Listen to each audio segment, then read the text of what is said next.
জানি না এটা কি বানাতে গেছিলাম, লুচি না লোচা ভগবান জানে।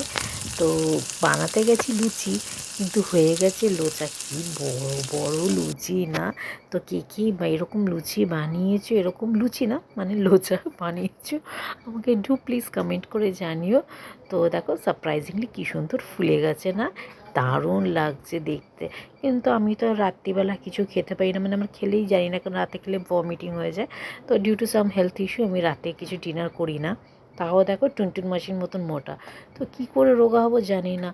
মেবি হতে পারে থাইরয়েড আছে বলে, জানি না বাবা। যাই হোক, আমার হেলথ ইস্যু আছে, কিন্তু তোমাদের যাতে না হোক, তোমরা অনেক ভালো থাকো, সুস্থ থাকো, আর এরকম হেলদি ফুড খাও, ভালো থাকো। আর প্লিজ আমাকে কমেন্ট করে জানিও কিন্তু কে কে এরকম লুচি না লোচা বানিয়েছো নিজের ছেলে মেয়েদের জন্য। এটা আজকে রাত্রির ডিনার ছিল গুনগুনে, লুচি আর মিষ্টি আলুর তরকারি, তার সঙ্গে একটু রায়তা।